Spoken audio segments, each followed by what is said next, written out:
Ms. Hassan. Good morning, Chair. Good morning, Commissioners. The topic that we will be dealing with through the evidence today is the question of the handover of the 121 dockets to the head office and the return of the dockets to the PKTT. There'll be two witnesses testifying today. The first witness is Major General Motsepe, and she is available and ready to proceed, and she will be led by Advocate Poe. Good morning, Ms. Poe. Good morning. Good morning, Commissioners. Chair, the witness is ready to be sworn in. She will be taking the oath. Good morning, General Motsepe. Good morning, Commissioner. Please place your full names on record. I'm Mary Motsepe. Please speak up a bit if you can, General, and maybe use both mics. Okay. And pull both closer to you. Thank you. Thanks, Commissioner. My name is Mary Motsepe. You swear that the evidence you're going to give is the truth, the whole truth, nothing but the truth. If so, please raise your right hand and say, "So help me God." So help me God. Thank you, General. Thanks. Thank you, Chair. General, in front of you, there should be two files. The first file, labeled Statements and Annexures. The second file, labeled 121 Dockets. And General, if you move to the first tab of the file that has statements, the first statement is your statement, and it ends at paragraph 20. Can you see that? At page 20. Yes, I can see that. Thanks. And at page 20, you have signed the statement. Can you confirm that that is indeed your signature?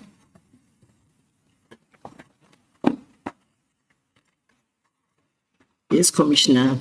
That's correct. That's my signature. Commissioners, I was informed that all the commissioners, but for Commissioner Khumalo's files, were updated with the signed statement. Is that so? It does not matter. You can simply replace the last page at any convenient time. Thank you, Chair. Thank you. And General, that you confirm that this is the statement you have prepared for purposes of giving your testimony before the Commission. Yes, Commissioners. That's the statement. Thank you, General. General, if you could start by describing the position you currently hold within the SAPS and your reporting lines. Okay, thanks, Commissioner. I'm a female police officer in the South African Police Service with the rank of a Major General and currently serving as a component lead for serious and violent crime investigations attached to the Detective and Forensic Services Division. I report directly to the Divisional Commissioner, Lieutenant General Hildas Ntumule, who report directly to the Deputy National Commissioner for Crime Detection, Lieutenant General Shadrach Sibia. I'm stationed at the SAPS Head Office at 231 Francis Bar Street, Pretoria. Thank you, General. And can you then give just a brief summary of your service history? Commissioners, I joined the South African Police Service as a student at Hammanskraal Police Training College from 1st of June 1991 until 31 December 1991. I will only highlight a few of my achievements to date. I joined the SAPS Krugersdorp Detective Service, attached at the Child Protection Unit as an investigator until September 1993. I moved through the ranks in the Detective Service as a General Crime Investigator, then as a Sergeant Inspector, Captain, Lieutenant Colonel, and a Colonel.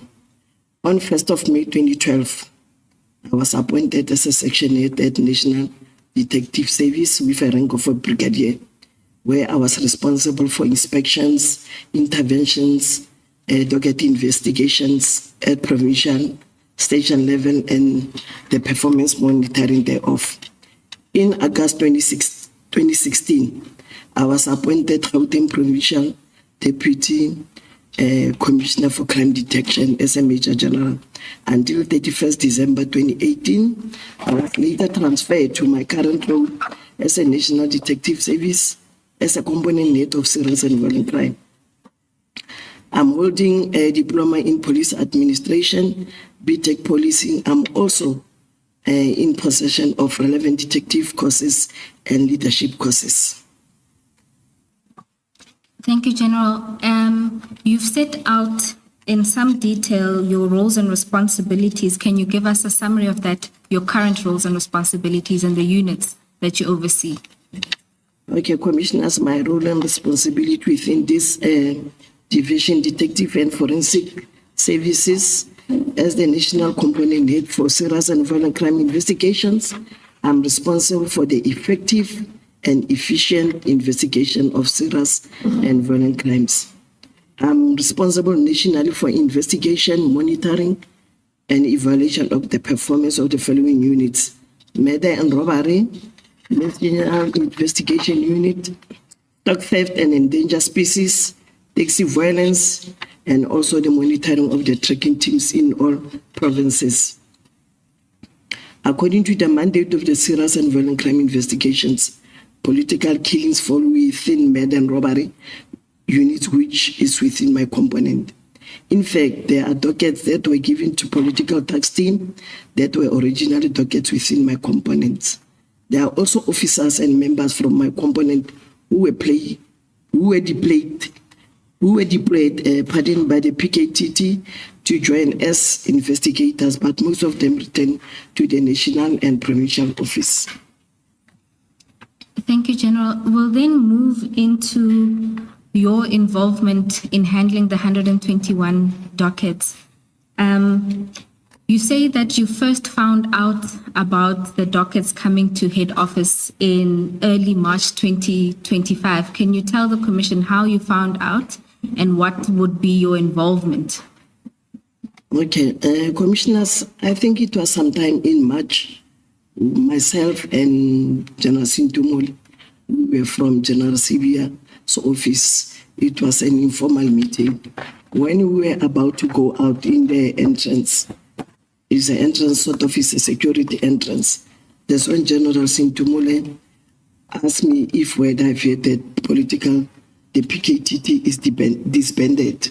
Then I said, I'm not aware. Then he said, all those dockets, they are coming to you.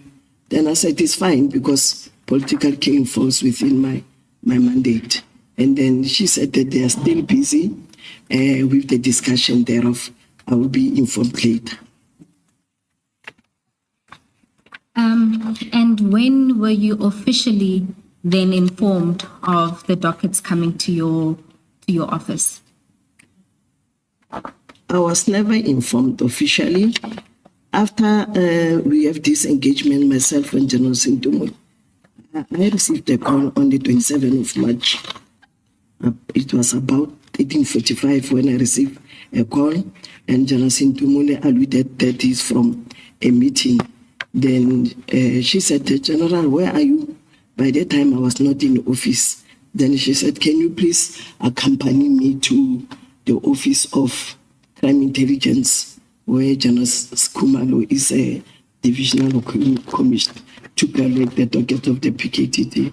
Then I didn't answer the question because she already in March sensitized, some 2-3 weeks back, she sensitized me about this collection. Then I said, I'm not in the office, but I will arrange with Brigadier Kopolitat to accompany her to collect those dockets from General Kumalo's office. And even in this engagement, did she inform you of what exactly your involvement with these dockets would be? No, she never mentioned. She just wanted me to go and accompany her to collect the dockets.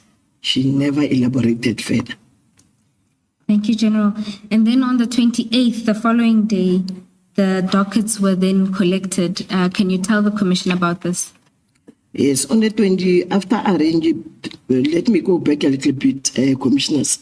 The manner in which he called me on the 27th, actually we were supposed to go on the 27th. Then I learned later that herself, Brigadier Kopoditata, Colonel Mchunu, Colonel Ramoroka, and Lieutenant Colonel Masemola is presently on retirement. Actually, they went on the 28th, not on the 27th. So immediately when I spoke with her, so that she can arrange with Brigadier Kopoditat, I called Brigadier Kopoditat. Then he said that General Mary already called him and they've made some arrangement. Then on the 28th, they went to CI and then they collected the dockets where Brigadier Kopoditat, they've made some audit when they were there and they were informed that this docket, actually they're en route to KZN. And then Brigadier Kopoditat and the other colonels, they came with the dockets and they put them in a strong room at our national office. The strong room is on the second floor where Brigadier Kopoditat is residing. Actually, Brigadier Kopoditat is a section head of the stock theft and endangered species, which fall under my direct command. You say, General, that you had no problem with the dockets or you being associated with or the dockets coming to you because they fell under, let me loosely say, your mandate. Yes, Commissioners, what I'm trying to say, when General sensitized me about the docket that yes, the PKTT is going to be disbanded without giving me some reasons, I didn't have a problem because I know political killings falls under my mandate, especially the section of murder and robbery. And my members, when the PKTT started 2018, they were deployed there at the PKTT.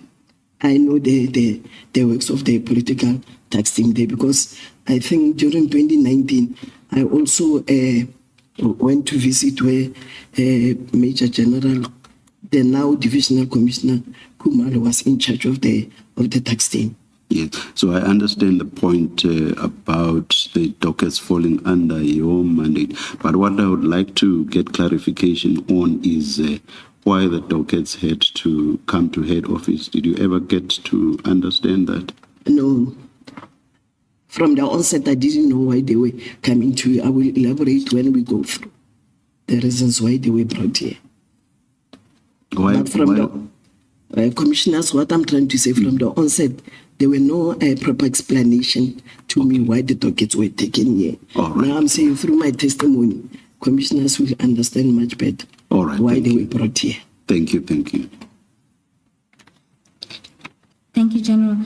And you say that even at this point on the 26th, after the General Brigadier Kopoditat confirmed that the dockets were now in the strong room, there was still not a clear indication of what would be done with the dockets.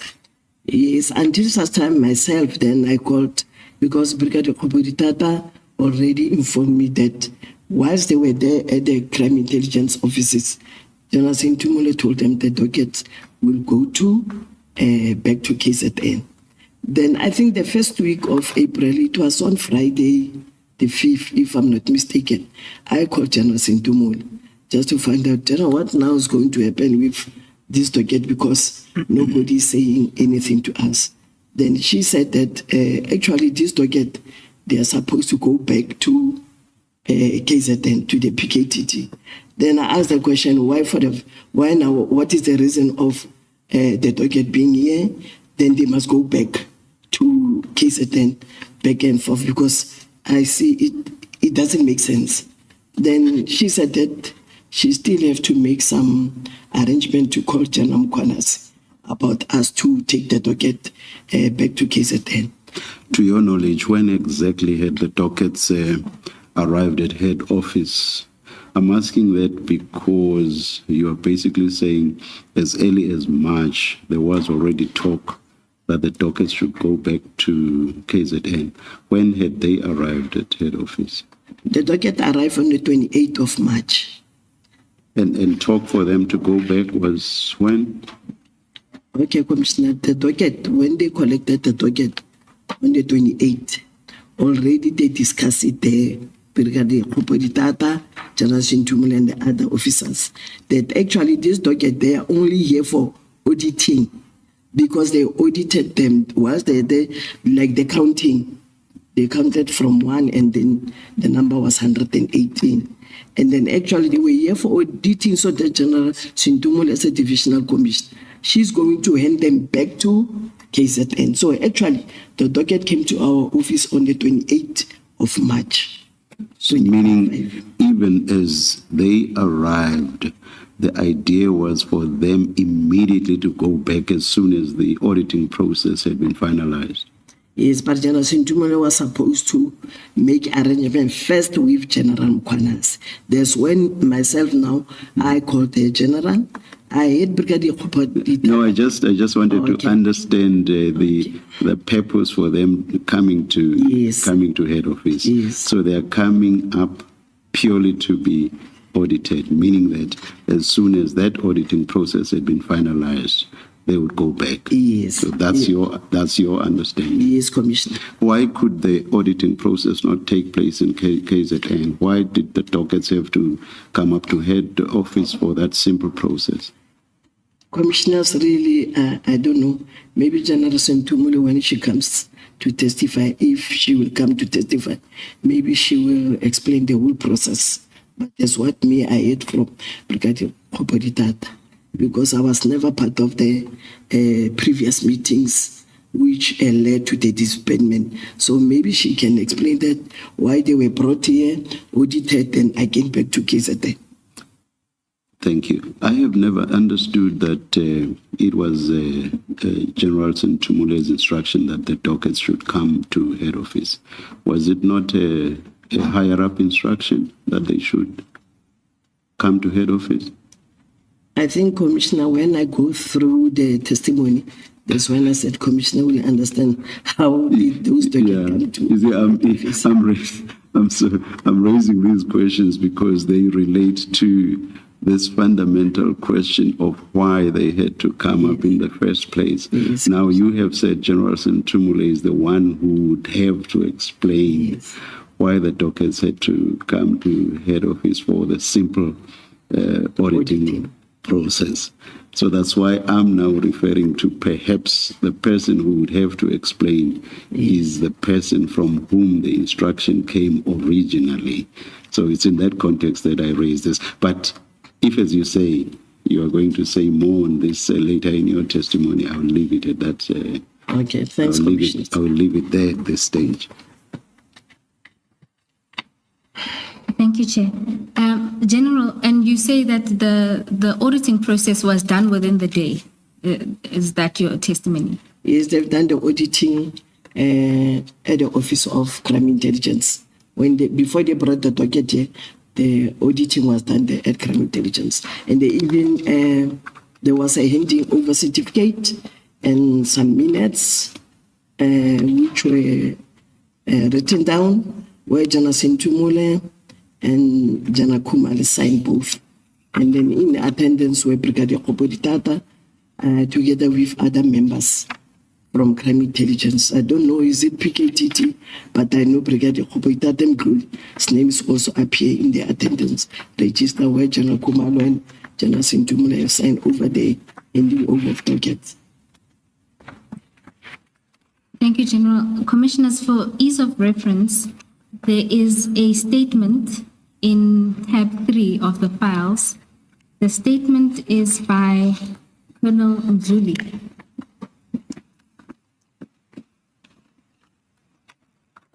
Colonel Mzuli was present for the auditing, and so he is not going to be called, but he has provided a statement.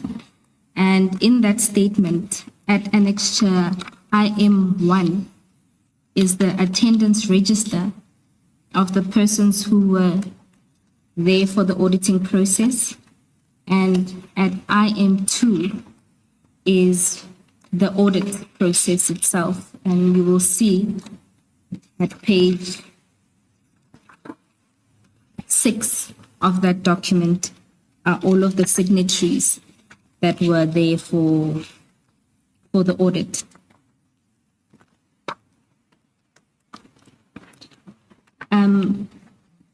We wish to hand up or mark the statement as an exhibit. We are at exhibit 33.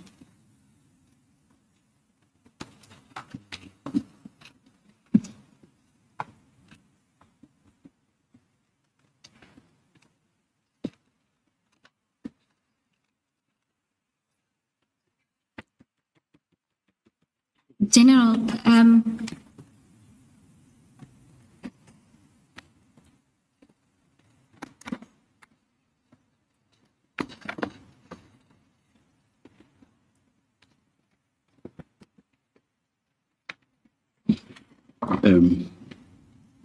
Ms. Bowe, we're saying there's rarely ever reference to the exhibits running on the side. We think it's best to just clearly identify the document according to how it's marked in these bundles, and forget about the exhibit numbers on the side. I've forgotten when last we referred to those.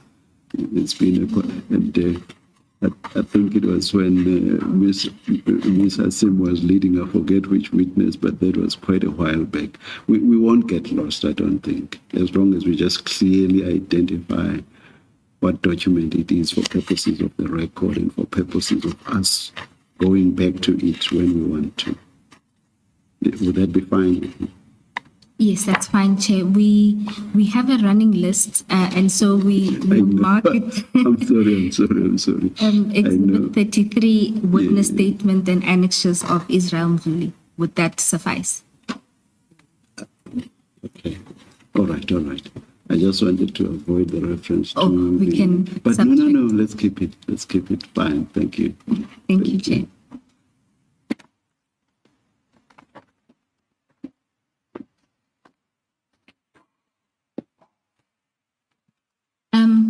General,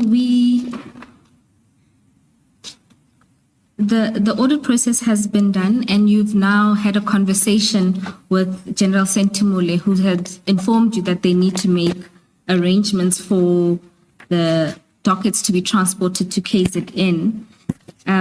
Did she indicate when this would happen? Yes, Commissioner, she did indicate. She even said that actually, General, let's plan maybe to hand over those dockets the following week. So the following week will be the week of the 9th or 10th. That's when she said that she's planning, but she will come back to us to give us the proper date when we can plan to go to KZN. Thank you, General. And you then go on leave. By the time you go on leave on the 11th of April, still no arrangements to take the dockets back to KZN had been made? Yes, there was no arrangement.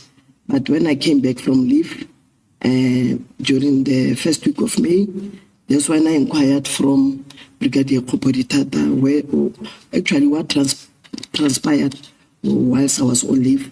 Then they explained to me that there was an arrangement which were made, and then itinerary were completed. I think it was done on the 24th of April, and they were planning to take the dockets to KZN in my absence here. Commissioners, if maybe you allow me just to go a little bit before one of the preparation to go to KZN. Brigadier Tata informed to me when they were doing the audit, conducting audit. Actually, they were plan put in place about the phases which is going to take place about this docket. And then the first phase of docket to be handed over. Those are the one which they were doing the audit. Actually, there were 3 phases which is going to take place because of now the PKTT is going to be disbanded. So the first phase where this docket which they were auditing, the 118, there were docket which were still under investigation. And the second set of dockets would be what we refer to as decision dockets. Normally, there are some cases where we don't just arrest, you complete the investigation. After that, you send docket for decision for the prosecutor, senior prosecutor, to give further guidance. That was the docket, which will be the second phase. Those docket, they are not yet handed over. It was just phases. The third phase will be docket from court, whether finalized or docket which are still on trial. That will be the third phase. But the phase which we are dealing now is 118 dockets which were still under investigation. General, can I just, before you move to the return of the dockets, what is the purpose of an audit? When you audit the dockets, why are you doing that? What are you looking for? And what are you hoping to get out of the process? Okay, thanks, commissioners. When we do conduct docket auditing, usually we want to check whether the docket, for example, in the printout or checklist, the docket will be 118 with a specific case number, station, and the charge. So when you audit docket, you just want to check whether the very same charge appears on the list, which is on the printout, which you get from the case administration system. We check whether the complainant is the same, and then we have to do it through the right way of doing docket audit. You must audit with the system in front of you to check whether the charges relate with the charges which are captured in the system. That's the docket audit. But some other way of doing, the way they've done it, actually is an informal. They were just checking docket from 1 to 118, whether they are still the same as the one which are in the checklist or on the printout. But the right way of auditing, you must even audit the charges, the right case numbers, formulation of charges. That's how you do the docket audit. And docket audit, sometimes you couple it with docket inspections. If you do audit, you also do the docket inspection. But auditing is just to get the gist of the docket, whether there is correspond with the system where they are captured. And then once you have done all of that, what do you do with the results? So you've completed the audit. You have confirmed that what is captured in the document is consistent with what is in the document inside. You have your results. Then what do you do with those results? With those results, the person who gave instruction to conduct the audit, you must give a certificate to the person, present to her or to him that the audit have been conducted. Actually, we want to, because sometimes you find that the printout will say 118 dockets. Only to find that if the investigator or whoever is presenting is 110, maybe 110, 8 is missing, then they have to account where are these 8 dockets. Some of them, they will find that they are in court. Some of them, maybe they are also sent for decision. Or some of them, maybe they are lost somewhere. Then they have to find out for where are those dockets. But we make sure that dockets are all accounted. If your dockets are 118, they must be like that. And sometimes inside those dockets, you will find that the other dockets, the main docket, there's another docket inside. But it's independent because that docket will have its own case number. So you have to audit everything. Whether the docket comprise of 3 dockets inside, you have to audit all of them and give the picture. Because maybe the printout which you are having will say 118. But inside, when you check, actually it's no longer 118, it's 120. And then you find that the very same docket maybe is from another station, but it was not transferred to the station where the docket are investigated. It can be some of the reasons why you find that the audit doesn't balance. So the audit has nothing to do with the performance review of the individual detectives who are working on the dockets. You're not reviewing performance of the individuals. That is why Commissioner said that you can do it simultaneously. You can do docket audit and also do the performance. That's why now you do a proper inspection. You audited, you are satisfied, I've got 118. Now you say, let me look into the performance of this docket. You have to go one by one of those docket, then you will do your notes. After then you will write the performance, sort of review of what transpired in those dockets. Thank you. General, if these dockets were meant to be returned to KZN, and you're telling us as early as the 28th of March or the end of March, there seems to have been already a consideration and decision that they would go back to KZN. What would have been the point of National conducting an audit on dockets that are going to be returning where they come from? What would be the purpose? Commissioners, and that is why I said earlier, maybe the General Mary will explain. But maybe the main purpose from my experience is maybe when the docket, the PKTT brought 118, which was signed for. Then General Mary has a responsibility now must to confirm 118 from PKTT and whatever she is conducting now the audit. But the main reason of why dockets were sent to our national office, I will elaborate when I go further. Okay, thank you. Thank you, Commissioners. General, you then explained that after Brigadier Kopoditata told you about the plan, which was to move them during that week of the 23rd of April, by the time you return on the 30th of April, the dockets were still not moved. Yes, Commissioners, the docket was still not moved, and I just want to articulate further that my role in the handing over of the dockets, I was not involved during the handing over of the docket from crime intelligence to our office. But when I come back from National, it's a concern for me because this docket now they're still put in the safe. Then that's when now again I'm asking General Mary, General, this docket have been long now. It's almost a month. Actually, what is going to happen with this docket? Then General Mary said that, hey, General, you know what, let me phone General Mkwanasi. Then she phoned General Mkwanasi. It's now May month. After some time, maybe 2 to 3, 4 days, I called her just to find out what the General Mkwanasi is saying. It's me who's persisting about this docket because it's a concern for me. Then she called General Mkwanasi. Then General Mkwanasi said that she told me back now, when I called her again, just to find out what did General Mkwanasi said. Then she said that General Mkwanasi said that he's got nothing to do with those dockets.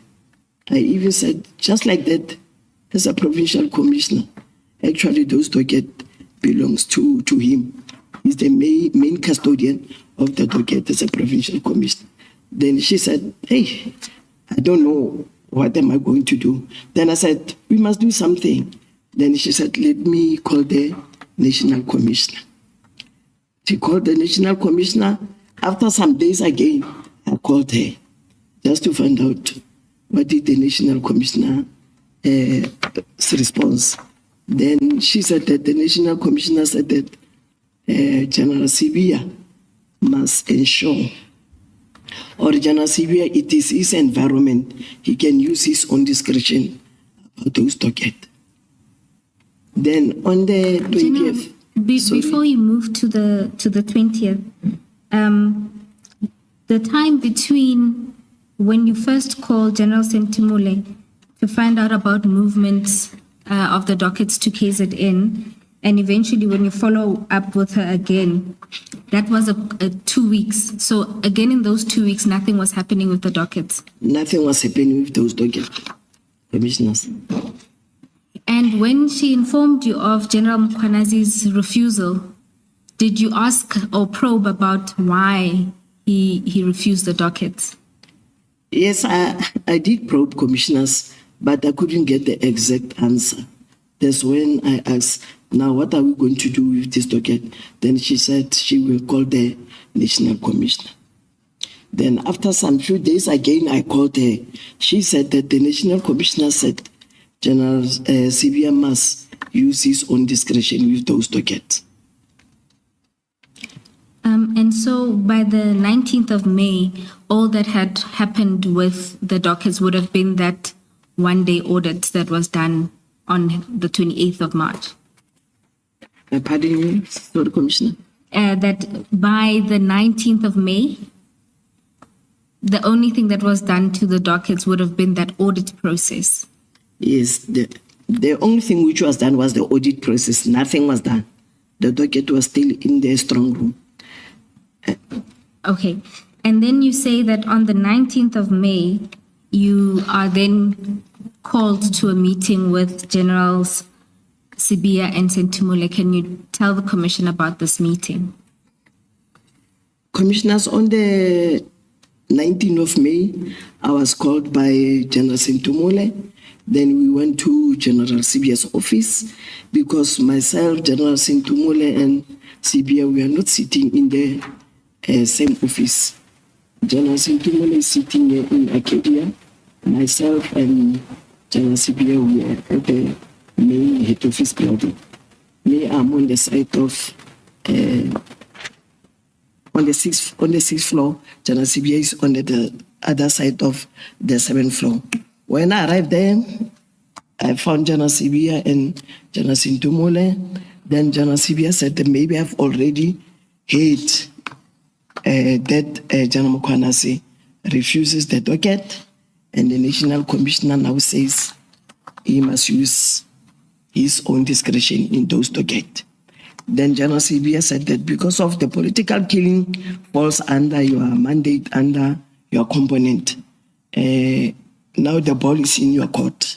You must see to it what you do with those dockets, assemble officers so that you can proceed investigating those dockets. Then immediately there I said, it's fine, General, no problem, we'll proceed.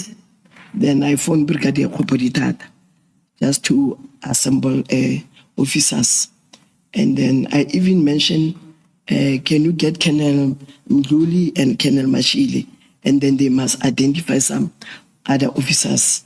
Actually, I said, if they can be maybe plus minus 10, 8 to 10 officers. Then immediately I left General Sentimule and General CB. I went to Brigadier Khopolitata's boardroom on the 2nd floor. Me, I'm sitting on the 6th floor. Then when I arrived there, I just gave them the background because other officers were not part of collecting docket from crime intelligence. So I have to give them the background of how did this docket come here, the collection part of it. They've been in the safe.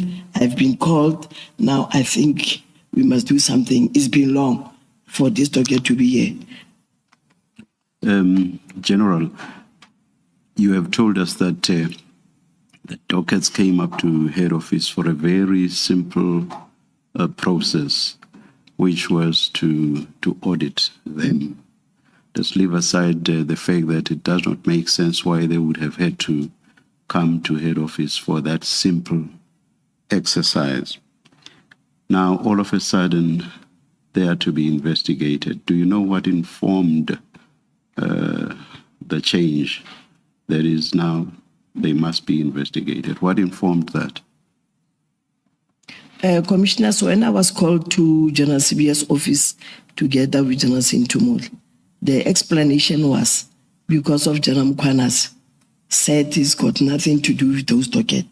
And now the National Commissioner is alluding that General CBM must his own discretion. So the very same discretion is now that I must now proceed to ensure that now we proceed with the investigation. I think maybe what informed the change of no longer auditing to investigation is because of General Mkwanase refused the docket, which according to my understanding, when they go back to PKTT, they will be investigated. And now the National Commissioner says, use our own discretion. It means now at national, because my component is the one which have an investigating capacity and capabilities. It's me now who must proceed to ensure that investigations unfold from those dockets. I'm just trying to place myself in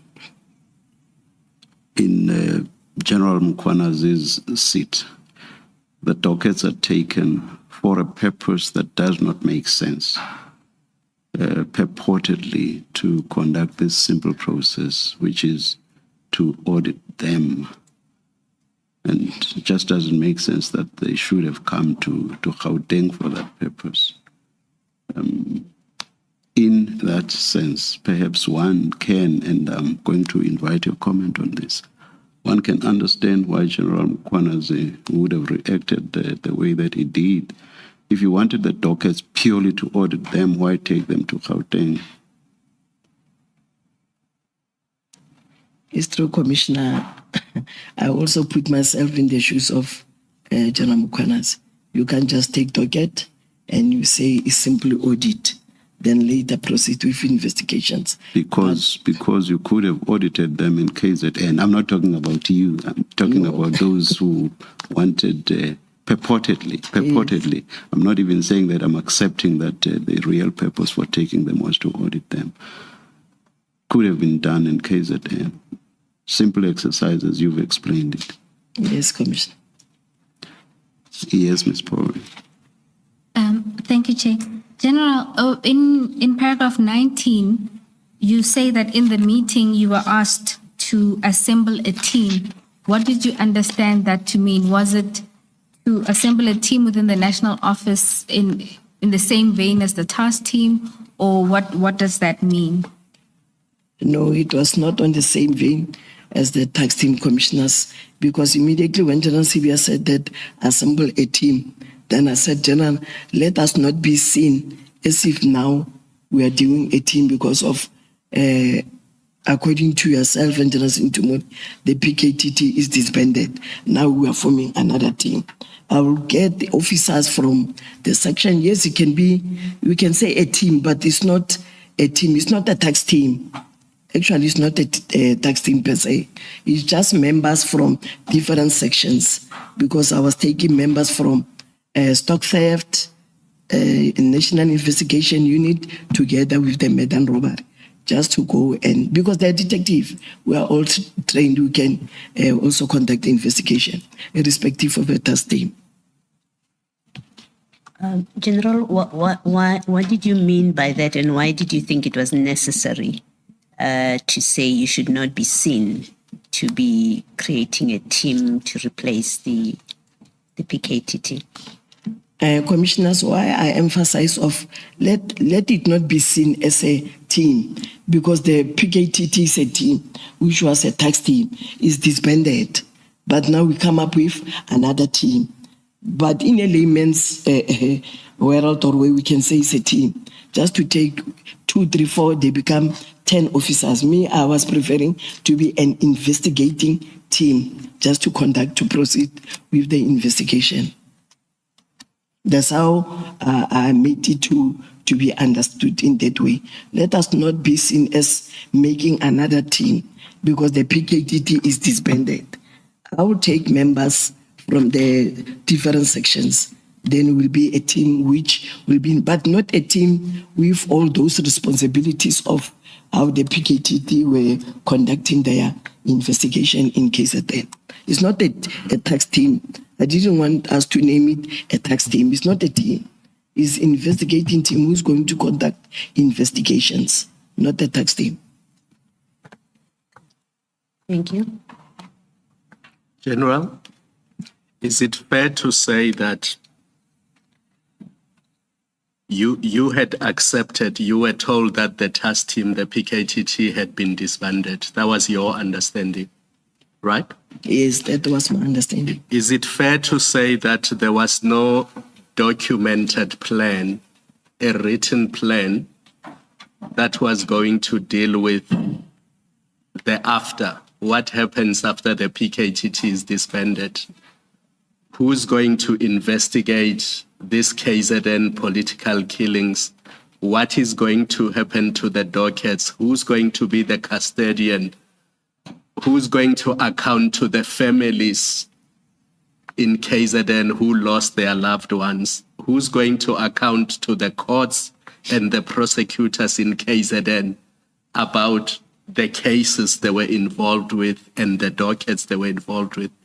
Because I struggle to understand the idea that a detective who deals with stock theft in Johannesburg can be given a docket that deals with a political murder that took place in 2016 in KZN.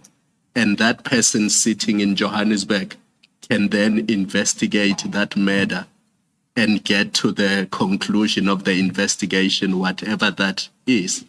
I just struggle with that, and I'm hoping, and I know it's not your fault, this was dropped in your lap, but I'm struggling to understand how that was going to work. Can you just enlighten us, please? Okay, thanks, commissioners.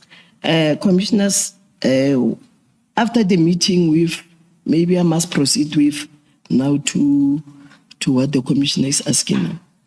After that engagement with General Sintumule and CB, then I went to Brigadier Koboditat. I've already informed him to get those officers. Then I went to them. I explained what transpired actually, the background, how did this docket came to head office. Then I instructed Brigadier Koboditat to take all those dockets from the strong room. I saw them, they were there in the crate. Then I said, colleagues, because now the ball is in our hand, as detective, let's start first with the inspection. Let's take this docket so that we can familiarize ourselves. To answer that question, Commissioner, which you said that stock theft from Johannesburg to go to KZN. Before you embark, you familiarize yourself with the dockets. But within that composition of the officers, mostly were from National Investigation Unit and the Madden robbery. The stock theft were only for the collection, because I know their strength, I know their expertise. So stock theft in head office, they don't investigate. But Madden robbery and National Investigation Unit and taxi violence, we do have dockets, we do investigate. And we also investigate dockets from KZN. It doesn't need that you must be in KZN, then you can investigate. We investigate all over the country. We get docket from National, I go to Western Cape, all the provinces. You are a detective, you have to swim through. So those dockets, when we went through the inspections, we already saw the hanging fruits, the low hanging fruits, where we can start with the inspection. So we have conducted the inspections, then we saw where we can start. And it's my fault that I said too many things. What I started with was, is it fair to say that there was no documented plan about what was going to happen with the dockets? At our disposal, there was no plan. I was never given a plan.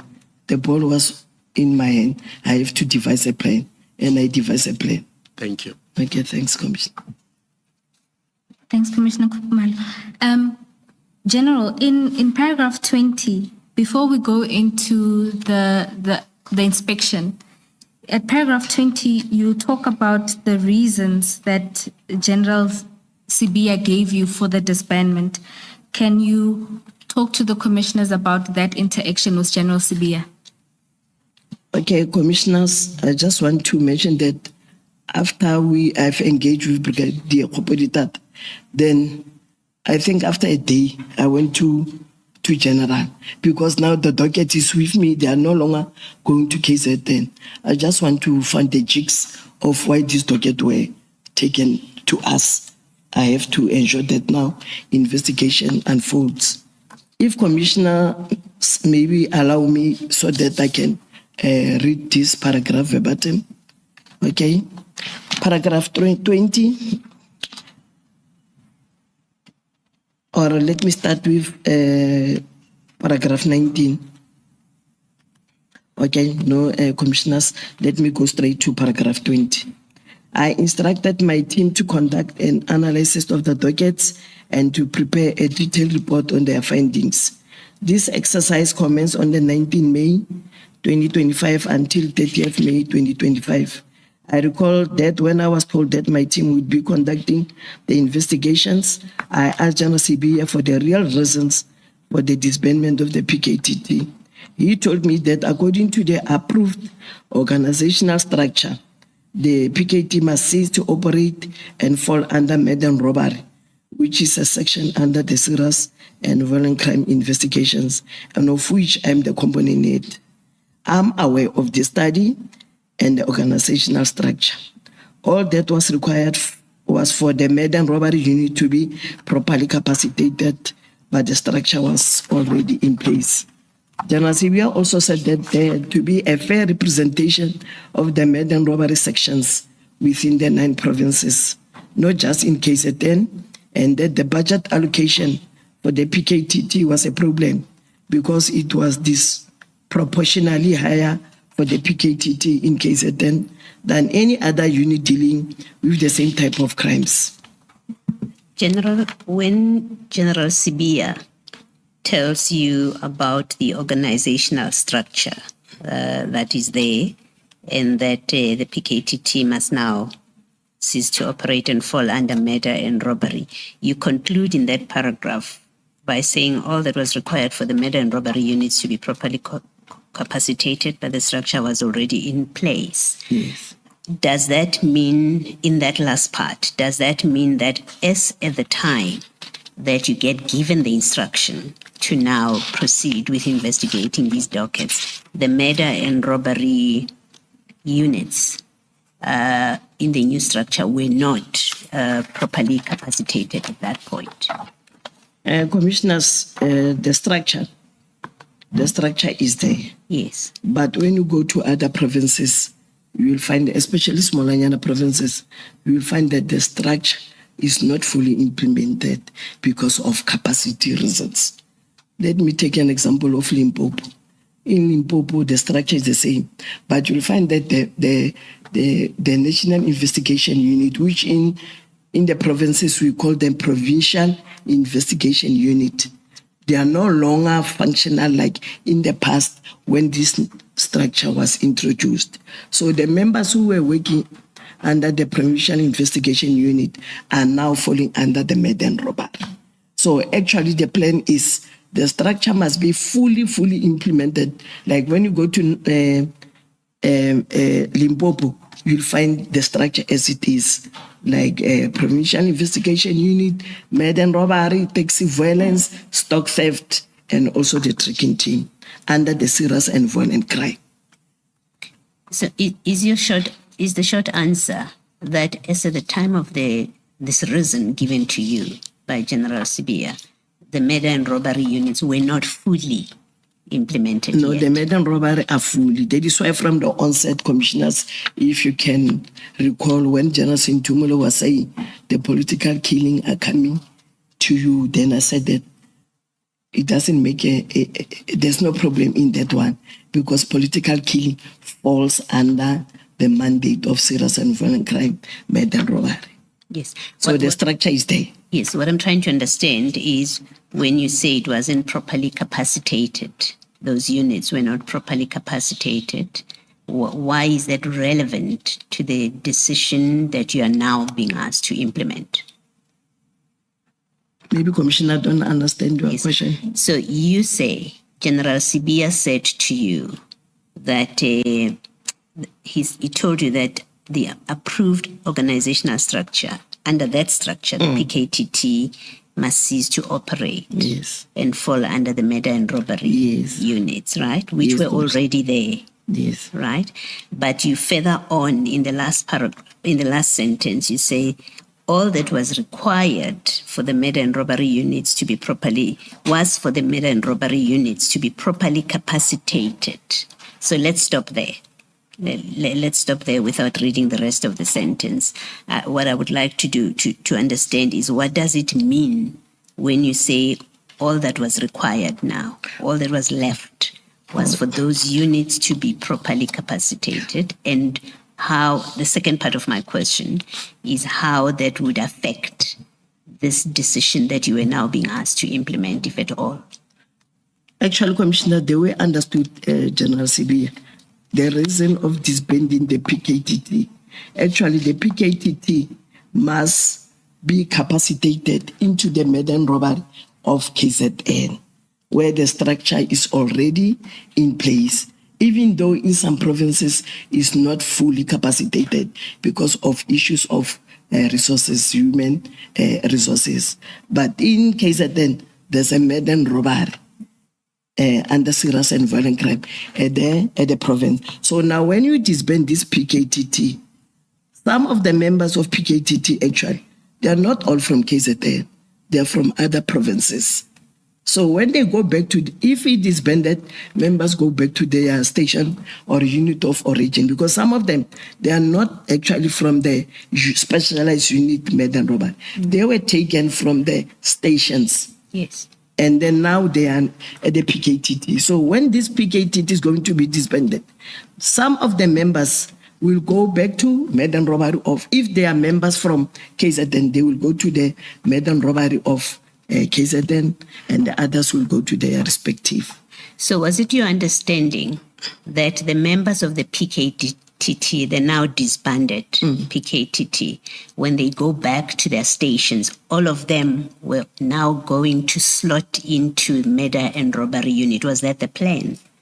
Yes, it was the plan that when they go back to their station of origin, it depends from state. Already they've been exposed to the investigating these murder cases for the past 5-6 years. So when they go back to the station of origin, we can't lose that capacity. Actually, they must be slotted into the murder and robberies. Is that what you were told would happen, or that's what you thought and expected should happen? Was there a written plan about it? People who are now going back to Limpopo, they were never part of the murder and robbery unit, that they would simply, from the PKTT, when they get back to their home station, there was a plan already that they would become part of the murder and robbery unit? Sorry, Commissioner. For me, the way we were engaging with General Sibia, I didn't see the plan.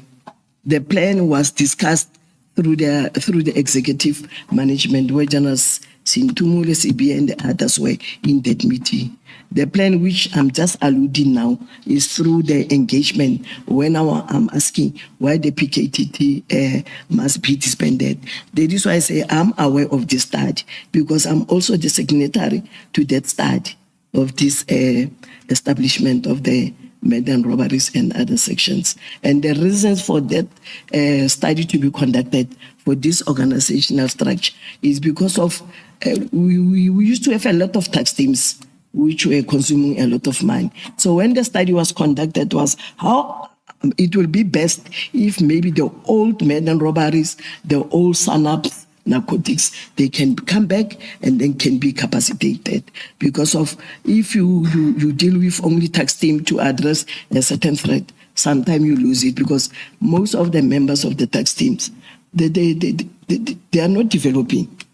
They don't go to courses, the promotions, because they are forever in the tax team. So if now they are in this specialized unit, we can plan for them so that they can also develop, they can also be trained. So it's one of the reasons why this study was conducted, so that it can be fair. When we say murder and robbery in KZN, there will be members within that section. And commissioners, it doesn't stop you as a commander or as a component head, if maybe you are faced with this emerging threat, to come up with a tax team, but it's not a unit. You just take members from the very same murder and robbery. They address a problem. Then after stabilization, then we see this, now the threat is no longer in that level. Then we proceed with the investigation. Maybe finally, so there should be, I mean, it sounds like a big decision that people, members who are part of the PKTT, now that it is disbanded, they are going back to their home stations. And when they get, whatever's going to happen the home stations. It sounds like a big decision. They don't just decide, this is where I want to belong. Management makes that decision. Yes. So is it fair or reasonable that we should expect there would be a record of that decision and that plan, that when they return, now that the PKTT is disbanded, when these members return to their home stations, identified in a plan, this is what's going to happen to them? We should expect such a plan. Yes, commissioners, there should be that plan. Okay. There should be that plan. So far, I can't allude to that plan. Yes. But there should be. We can't just disband people without a plan, go back to your station without maybe provisions for those members when they go back to the state. There should be a plan. Thank you, General. Thanks, Commissioner. General, when General Sibia alludes to some of these aspects of the plan, including the return to stations of origin, did you ask him for the plan? No, I didn't ask for the plan. I was just asking what was the reasons of disbanding of the PKTT. Okay. And have you had regard to the minister's letter disbanding the PKTT? No, I didn't see the minister's letter. I was just informed by General Sibia during our engagement that there was a letter from the minister, but I was never given a copy of the minister's letter. He did mention that there was a directive from the minister for the disbandment of this team. And have you since seen the letter? No, I didn't see. I've never seen the letter in General CBA engagement, but later when we were engaging, I did see that letter, that directive actually. And in that letter, the minister does set out the reasons for disbandment, which is the team is no longer required, nor is it adding value to policing in South Africa. That sounds different to what General Sibia described to you as the reasons. Commissioners, I think that one of the minister can answer. I don't know what was behind his mind or what was he thinking when he said that PKTT no longer serve value to sub-service, because of, even though they are disbanded, they are still police officials. They will serve purpose somewhere. They will definitely. I don't know what was the reason behind that. They will never serve any purpose, or they no longer serve any purpose. They will still serve because they are still carrying court dockets, those members. So they do serve. They do serve something in the communities and also in the police service. Thank you, General. Do you agree with the proposition that the minister's reasons as articulated in the letter and those provided to you by General Sibia were different? I can't hear. Pardon me, please. Do you agree with the proposition that the reasons articulated by the minister in his letter and the reasons that were given to you by General Sibia are different? Yes, they are different because now General Sibia was expanding. Only in the letter of the minister is very minimal. I don't know, maybe when he was with them engaging, maybe he also gave these reasons which General Sibia now is articulating to me. Thank you, General. And then on paragraph 22, you express your opinion on how the disbandment took place. Can you explain to the commissioners what your take is on the disbandment process? Okay, thanks, commissioners. Can I be allowed also to read the paragraph? Commissioners, I also wish to mention that although I was not involved in the disbandment process, I agree with the view that the PKTT should not have been disbanded without proper consultation. I do not know if the minister have the authority to disband the PKTT. However, even if the minister had the authority to disband the PKTT, he had to first consult with all the relevant stakeholders, which would have included me as the component head responsible for serious and violent crimes. I also do not agree that the PKTT should have been disbanded before the upcoming elections. It is a well-known fact that KZN has the highest incidence of political killings, and there's usually a spike in politically motivated killings before elections. It would not make sense to disband the PKTT immediately, unless the stakeholders had advised the minister that immediate disbandment would be appropriate. Having said that, I do not necessarily agree that the PKTT was more successful than any other team investigating the same types of crimes. Why do you not agree? Commissioner? Why do you not agree, General? I do not agree with the PKTT. Your last sentence. Yes. I do not agree, Commissioner, because of in these 9 provinces, we also investigate political killing murder cases, and we also investigate cases of murder, serial murder, serious murders. So now, if you say PKTT is the best team than any other teams, I think we are demoralizing our members who are working so hard as we sit here chasing suspect. We see in the media, we see all over how is our teams or detective are working more or less the same types of crimes. I'm not sure that I follow your reasoning, General. The point is about success or lack of it. What you have said, or the reason you give, is about working hard, and it does not address the question of success or lack of it. So can you have another go, please, and explain, okay, thanks. Explain your disagreement? Okay, Commissioner, what I'm trying to say here is we do have successes in other provinces in the very same team, irrespective whether it's a tax team, where they do have less resources than the PKTT, but they are succeeding. There's a lot of convictions. Same as PKTT, they differ in dynamics, but what I'm trying to just to illustrate here is the PKTT is not the only team within the detective environment which have more successes.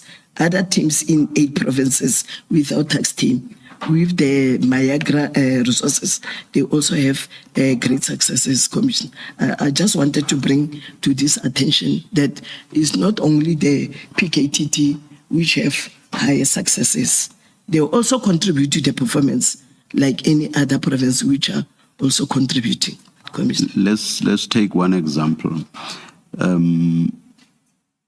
Those who say that the PKTT was significantly successful make the point, for example, that the PKTT had within it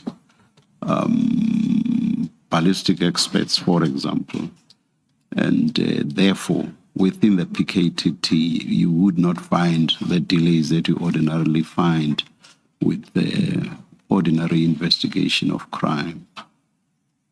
What's your comment on that? Is it not a fact that with detectives in other areas within SAPS would have to wait for very long periods, for example, for outcomes on ballistic testing? Is that not a fact? Commissioners, in other teams, we utilize our forensic labs, and there's a turnaround under the ballistic biology. Same with the PKTT. If they take the exhibit 2 ballistic, the very same ballistic experts use the same forensic lab. They don't have a special lab. They go to the very same lab. So there's a turnaround of 21 days, 30 days. So for them, when they say they've got the ballistic assigned in their team, it's just to expedite cases which maybe are court-driven. We also do the same in other teams. If the docket is a court docket, the prosecutor from court will write a letter of expediting. So more or less, Commissioner, if maybe commissioners were in our shoes of investigating, maybe we'll understand. So this is the arrangement which they have done with the labs, but it doesn't mean the other teams, they don't derive joy with some expert from the labs. And Commissioner, we can't afford to have a ballistic expert in every team. So this one, it was a dedicated team to address the political killings nature in KZN. That is why they've got this ballistic expert in their team. And when you do investigation, you don't only rely on ballistic experts. There's a lot of experts which are involved. For example, when we deal with... I said, General, let's take just that one example. Okay. So as not to avoid being all over the place, yeah. But just to, maybe I can conclude, Commissioner, other teams will also enjoy the same example, ballistic experts in all the forensic lab which we have. But as I understood the evidence with the PKTT, they would expedite this testing in all their matters. That's how I understood the evidence. But as I understand you now with regard to other areas of investigation with other SAPS, it's in the odd case that requests for expediting will be made. Do I understand you correctly? Yes, yes, Commissioner. When I go through commissioners, you will also see that during the inspection, some of the dockets, they were never expedited for ballistic reports. They're still waiting now. It's 2-3 years. So they were expediting cases which are court-driven. Same with the other teams.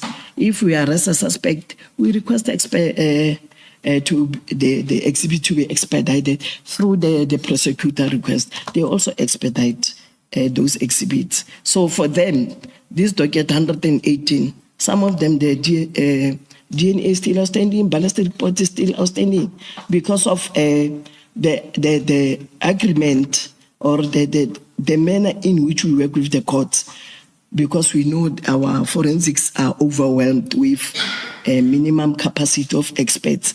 That's when now we request for the expedition, because of that's how the PKTT conduct the investigation. We are a suspect, then we request forensic to expedite all the exhibits which are related to the crime. If there's nothing, that is why they are still stagnant. There's no ballistic reports still outstanding. And to very briefly to move to another example, we are told that with the PKTT, investigations were prosecutor directed, as opposed to the police virtually from start to end, investigating in a manner that may not necessarily cover all the elements of the offense, or indeed even the necessary evidence, in a manner that a prosecutor would require. What's your comment on that? Commissioner, in my entire 32 years in a detective, you can just investigate, especially serious cases like the murders of this nature, without engaging. We do a PGI, prosecutorial guided investigation. In most serious cases, it's not only PKT, we do with the NPA. Presently, as we speak, we do have a program to enhance that, so that at the end of the day, the outcome can see the convictions. But the PGI, we do mostly, all the detective, we go first, pre-trial, there's a PGI where we engage with the prosecutors. You don't just take a docket to court, then you come back. You sit down first with the prosecutor, and then we discuss these cases, and then the guidance will be given. Most of the time we do. Lastly, for now, you say that before the decision to disband, the minister ought to have consulted all relevant stakeholders And amongst those, you mention yourself because you are the component head responsible for serious and violent crimes. Was it the norm for ministers to consult with you on matters involving your area of function? Commissioner, here I was just illustrating that in this meeting, I understand this executive meeting. In the SAPS, we've got the reporting protocols. I'm the component head. I've got the divisional commissioner, deputy national commissioner, and so forth, national commissioner. I didn't expect the minister just to call me. I expected maybe from General Sibia and General Sintumoli to make me part of the decision which was taken to disband this PKTT, not literally with the minister, but myself also to be part of the discussion behind the disbandment. Maybe during that period, I should have come maybe with some better input, not just to disband immediately, to look into other areas of investigations or impact if the PKTT is going just to be disbanded immediately. That's how me now, I see it later when I'm discussing with General CB. Thank you, General. General, we now know that the instruction or the directive of the minister was that the PKTT must disband immediately.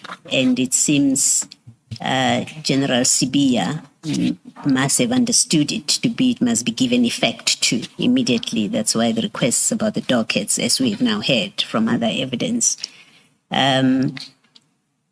If you had been consulted, I'm not saying necessarily by the minister, your superiors, if they had in advance of the decision, before the minister made the decision, they had said to you, there's a plan to disband the PKTT by a certain date. What are the factors or the things that you as component head would have taken into account or would have suggested and proposed and advised, in fact, would have advised need to be taken into account before the date is fixed for the disbandment of that decision? Actually, commissioners, the factors or facts which I will depose during that discussion, I think I will input that maybe we can just disband PKTT immediately the way it is stated. We have to look into other considerations like the one which I've already mentioned, like the issue of the elections, because the municipal elections are next year. And as we know, the environment of KZN political landscape, maybe we were supposed to say, let's look into the issue of the political environment in KZN. Maybe let's just take it maybe step by step, not just to disband immediately as alluded here, but I can't say what does immediately mean. Maybe the author can explain what does he mean when he say immediately, of which is true, commissioners.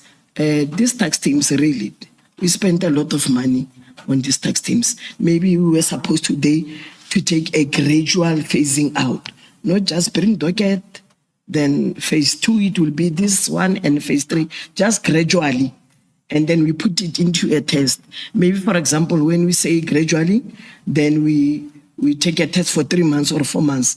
Then we see if maybe gradually we have taken this out, and then we just test what is happening in KZN if this gradual movement will take place, unlike just abruptly. But I don't know, this immediately was just meaning immediately now, or what does immediately mean? But according to me, I would maybe just to suggest the gradual phasing out, because it's true, we've got the structure. If we don't do that, when are we going to capacitate the structure which is in place whilst we are still having this, the tax teams? And what would you have said about the dockets? What would should happen with the dockets that at that point are sitting with the PKTT as this decision is being considered? And when I say docket, I also take into account that the PKTT is a multidisciplinary team. That's what we have been told. What would you have considered there and said should be considered? The dockets were supposed to go to the murder and robbery of KZN. Okay, so they wouldn't come to national. No, not to national. Okay. We national, we give support. Yes. We give supporting investigation, but mostly at national. The very same docket, if it was properly discussed with all the stakeholders, it doesn't make, there's no problem if some of my members from national will work this case at 10 dockets with the members of the Madlanga Robbery. The National Commissioner, together with General CBA, was supposed to give just directive. As most of the dockets, they come through their offices for us to give them attention or to take them from the provinces. But through the engagement with the province, we don't just take dockets from the provinces. We engage them because most of these dockets, they come as complaint at our office. So I don't see any problem, commissioners, if this docket really were taken to murder and robbery within that case at then.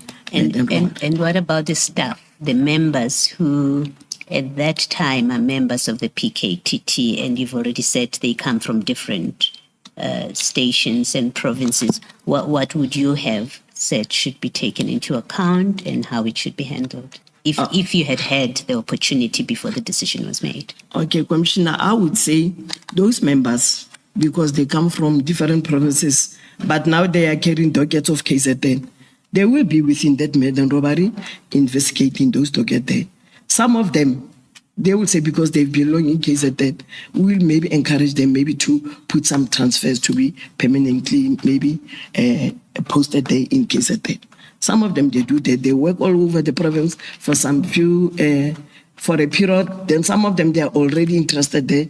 Then they do make some transfers that they can be permanently advised. There's the advice which I will also maybe input. How about those members, those who are interested to be within the murder and robbery in KZN, they can stay there and then we'll entertain their transfers as they come. So you would suggest that last part so that they continue working on the dockets? Yes, not just to take dockets, because they are the one who know those. You know, Commissioner, if you started the docket investigation up until you arrest, you have this interest, you want to see the outcome. Now somebody come take your dockets, you go back to your station of origin from your province, you lost touch. Already you have done that relationship with the deceased families. You are the one who's giving feedback. So mine will say, let those members remain in the murder and robbery in KZN. And then lastly, in that paragraph 22, you say you wouldn't have, especially because elections are coming up, you say local government elections are coming up, you would not have encouraged the disbanding of the PKTT. Now, I'm struggling to reconcile you saying that and also saying, well, they must be disbanded to go to the murder and robbery, to go and capacitate the murder and robbery units. And it suggests, and maybe just clarify that, in my mind, that which looks like a contradiction, where you say PKT, you wouldn't have encouraged it being disbanded because we have elections coming, but you're also saying they must go and capacitate the murder and robbery unit. In my mind, it seems to suggest you don't think there's a need for a team such as the PKTT. It seems that what seems to be a contradiction to me seems to suggest that your view is it's not necessary to have that kind of team because this is work that murder and robbery units can do exactly the same way and have exactly the same claimed successes. Okay, commissioners, in this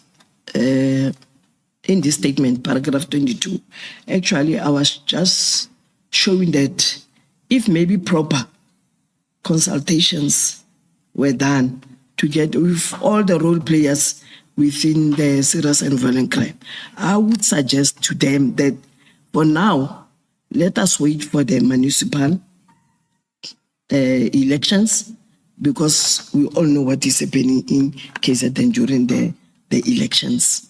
It's a well-known fact. So how about we package this disbandment up until maybe the municipal is over. But in the meantime, we work the process. We don't just fold our arms. We work a process so that when the municipal pre-elections, post-elections, there's no casualties, there's no incident, then we proceed with our proper formal disbandment, which now the members will be in the med and robbery. So I was just explaining this one that to show that we are approaching. We are only left with some few months, even though we don't know the date for the elections. So it will be prudent that now, or how about we leave this PKTT now? But after that, in the meantime, we work the process of disbanding, so that maybe after the election, we don't start afresh. We've got a plan in place which shows that after the elections, then we start with the disbandment and the members will be taken at the med and robbery sections. That's how I'm just explaining. Maybe it was contradicting. You say now PKTT is the elections, now you say med and robbery. No, I was just trying to show that because the elections are incoming, how about we leave this team in place? But in the meantime, we work the plan. How after the election, then this member, they will be properly placed in their respective, especially in case of then med and robbery, those who are willing to stay behind. Okay. Maybe lastly, and I hope I'm not being unfair to you with this question. Do you, and do say if you can't answer my question. Okay. Do you or do you not accept that there was a valid reason behind the idea to form a task team such as the PKTT to focus on political killings? Do you accept that there's a scenario where there is merit to having such a team? When it started? When it started, yes. Yes, given what was happening at the time. Yes. There was a valid reason during that period. Yes. There was a valid why a tax team, because commissioners, we do have tax teams also. Yes. Irrespective of political tax team. We do have tax teams where maybe there's cash in transit, where there's also traditional healers are killed, where there's a lot, where women and children are killed, raped and maimed, the gangs in Western Cape. We also have that particular tax team, but they are not forever. When we stabilize that threat, the tax team ceased to operate. So there was a valid reason why this team was established from the onset. And is your position that as long as we haven't stabilized or you haven't stabilized the situation, if there's no evidence that you have stabilized the situation, or in fact, if the situation continued, the problem with political killings, for example, if in the next elections you see a spike, is your position that there would still be an argument to retain the PKTT? Yes, commissioners, maybe when we reach that arena as management of SAPS, together with the other integrated or external stakeholders who are the crime fighters, we have to sit down and consider this position of disbandment. During that period, yes, then we have to sit down and reconsider. So having the team having been established, the task team, the PKTT having been established, is it fair to say that the decision to disestablish it or to disband it would have to look, on your approach, would have to look at whether you have stabilized the situation, and that is what would inform the decision to disband not just the PKTT but any other task team? Yes. Okay. Thank you. Thanks, commissioners.